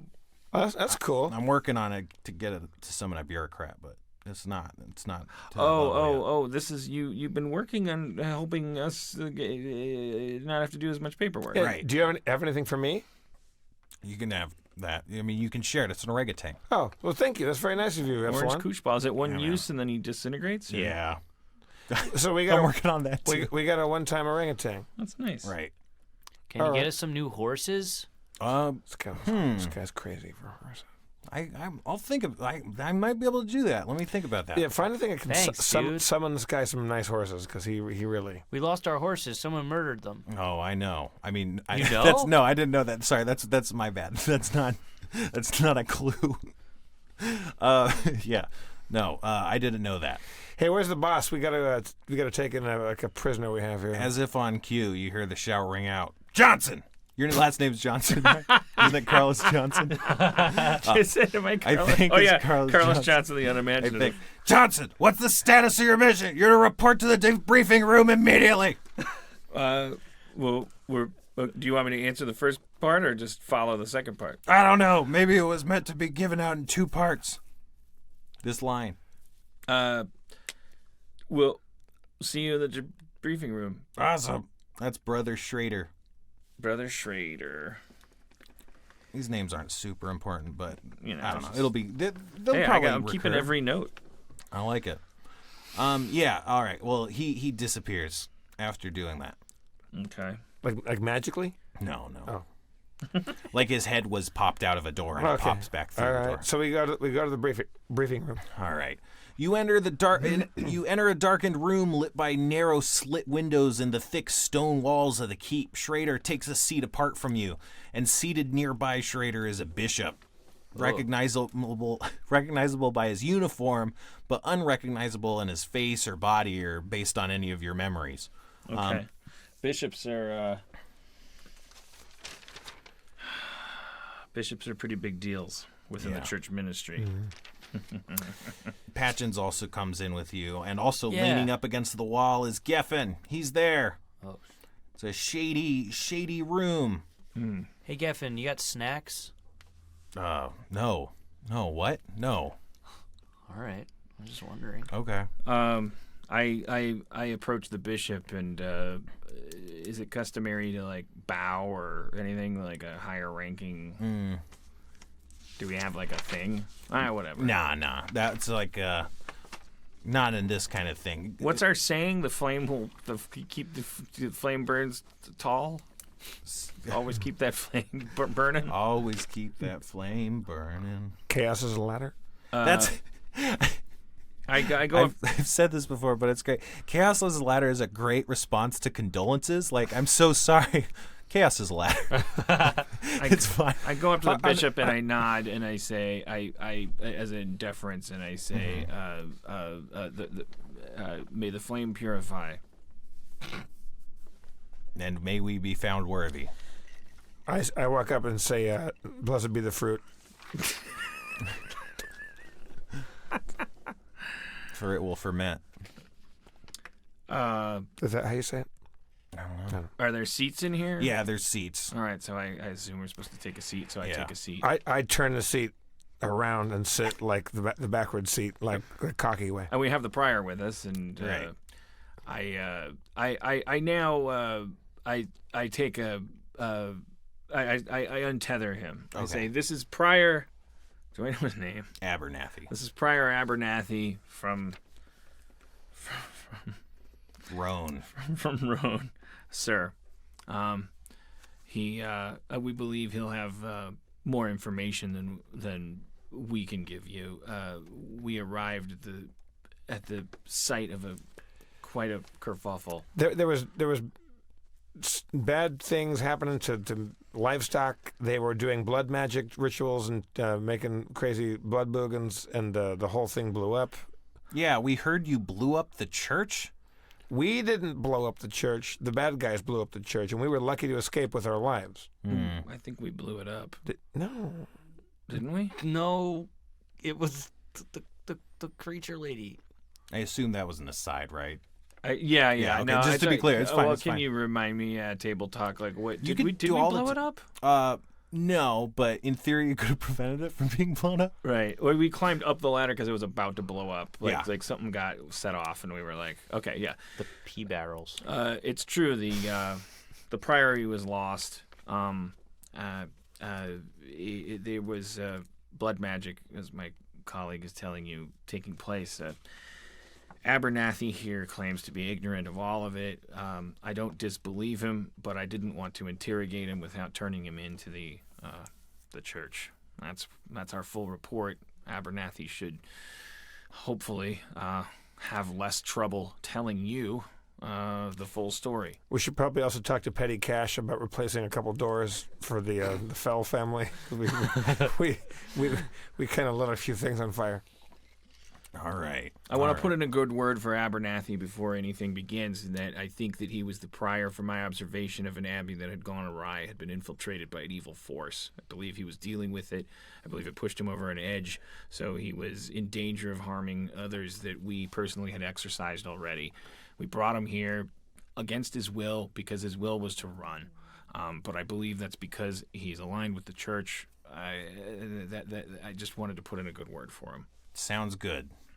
I appreciate your candor and your honesty and your what's just being a good detective? Like, what's that? Gumshoery. Yeah, and your gumshoery. So just rate this one up for the logs. You can collect your pay from Zelly in the commissary. Sweet. We'll take Patchins and Abernathy and talk to him for a bit. Yeah, also, Patchins, you should tell... Patchins is looking at you like he doesn't want you to say anything. We're not on salary? We get paid per job? You are on salary and you get paid per job. Oh, sweet. Patchen doesn't want me to talk about... Sidebar, Patchen doesn't want me to talk about the fact that he lost an important... Yeah, he's looking treasure. at you like he'll die if that comes out. I say, yeah, Patchins... Not like he'll die, like he'll be fired from life. I finished my sentence. I go, Patchins, I see the look, and I go, Patchins, this guy, he's the shit.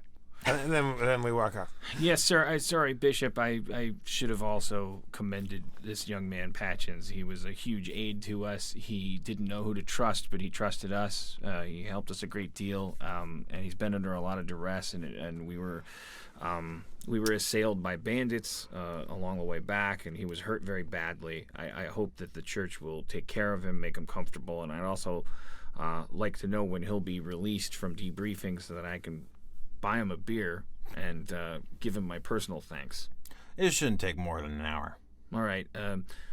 Well, Patchins, thank you very much, and we'll see you soon. We should arrange to meet somewhere. Yeah. Like where? At the local tavern. Awesome. Is that, there's a name of a place that what's our drawing room in placeholder? Oh, wait. The Skull and Bone. There you go. It's the it looks like a pirate flag, but there's only one bone under it. Only one bone? It looks like an underlined skull. All right. Well, yeah. That sounds good. Yeah. All right. Let's go get paid at the commissary. Let's collect that sweet placeholder money. All right. So this is the point where 3 weeks ago when I came up with this content, I had an audio video portion. Whoa. So we could cut the audio. I can give the audio to actually be cut in. I could put the file online so that the audience can see it, but it's not going to be perfectly viewable for us, you know?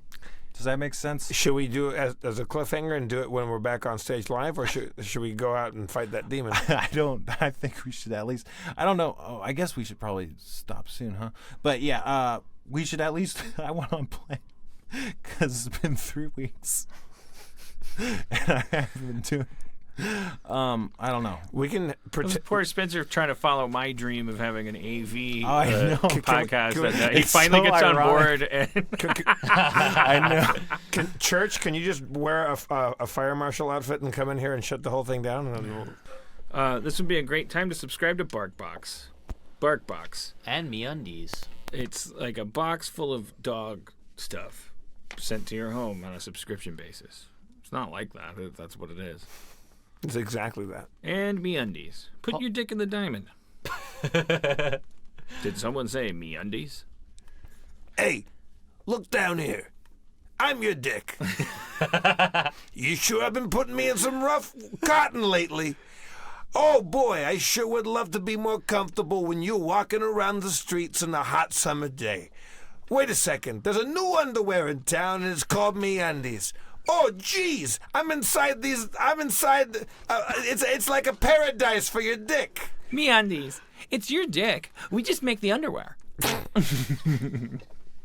All right. Do you suffer from... Do your nasal character. Do you suffer from constricted dickitis? Professional genital detective. Dick Diamond? Check it and see.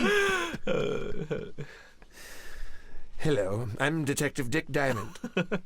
I've solved the case of chafed balls.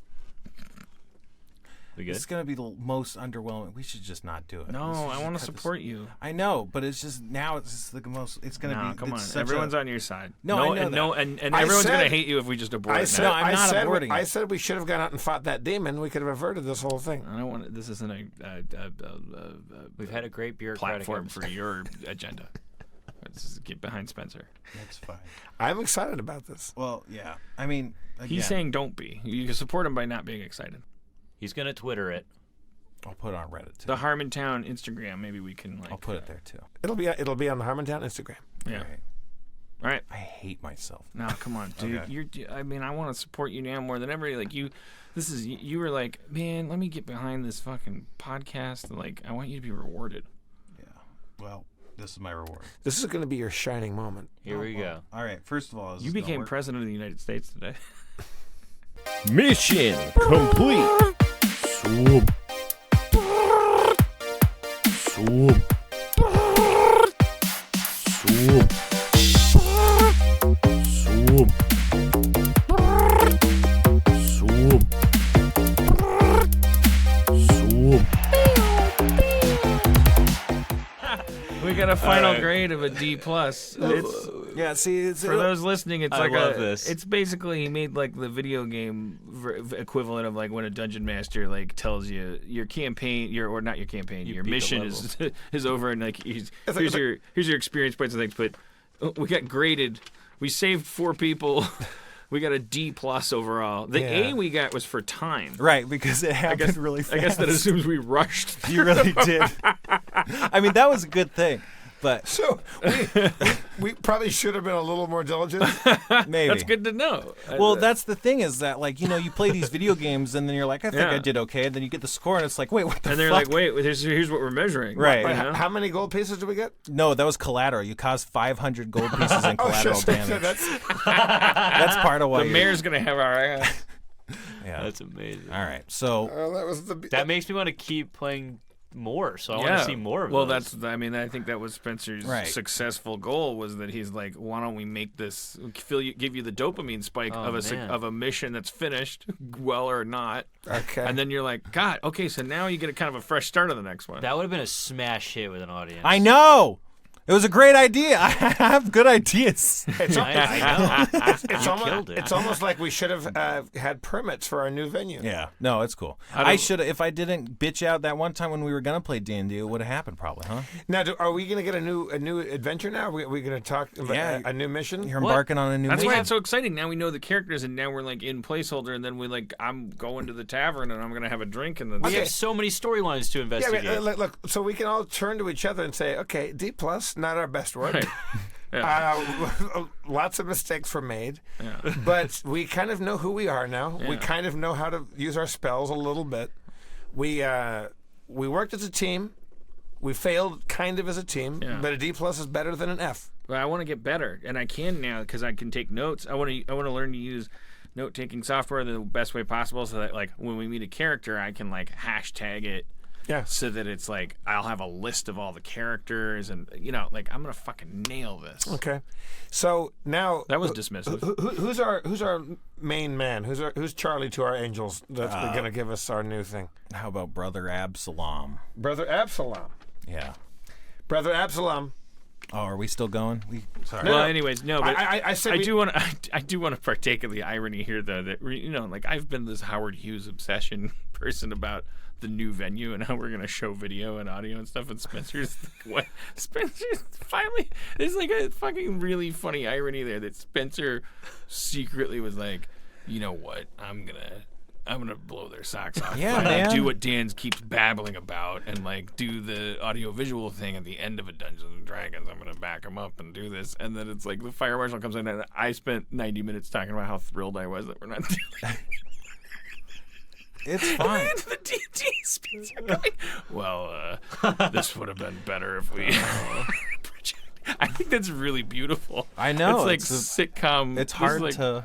Parks Can't and write Rec level irony that I love. But yeah, thank you.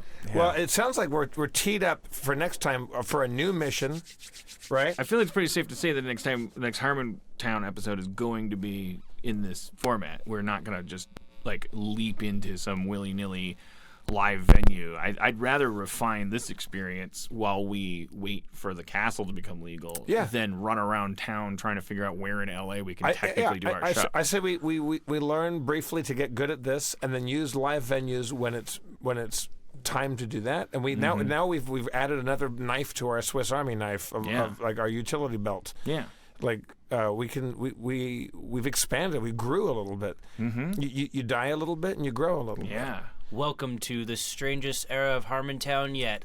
Harmontown Nights. You'll float too.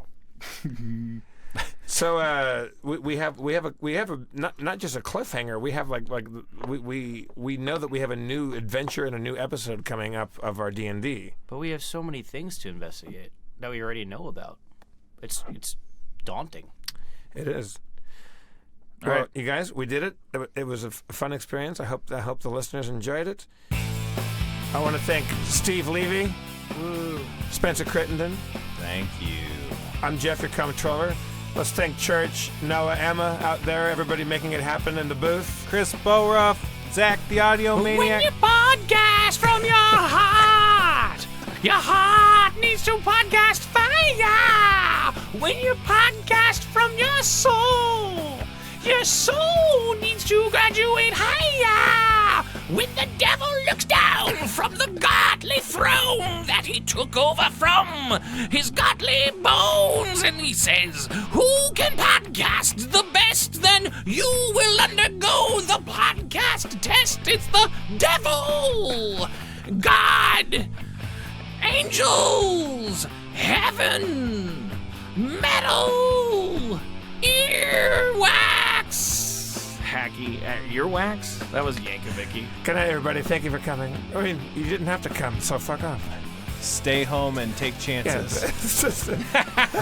Take no chances. Don't drive anywhere and take no chances. All right, we love you all.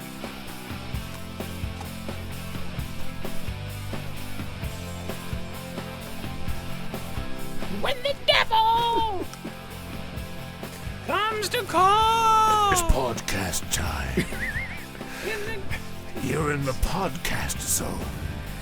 And Jesus Christ grows angel wings, and his Christmas trees start to sing with an eagle angel beak and a unicorn horn. It's podcast time! With the devil! Podcast time! And God in heaven! Don't let the pod cast you. You cast the pod. You are the God of the pod. Pentecostal devil! Podcast time. It's podcast time. Mormons. It's podcast time. Episcopalians. It's podcast time. Muslims. Nope. Oh, dark turn right at the end. Wow. Too soon. We're gonna get some letters about that in our. All right. It's still podcast time. It's just, Come on, take it easy. From certain countries. So we want to find out what's happening. We want to make sure we know what's going on with certain podcast countries. If your country profits the Trump administration and you're Muslim, that's fine. Yes, We're not banning you. It's podcast time. It's just. It's podcast time. Did you get any of that? It's a good show.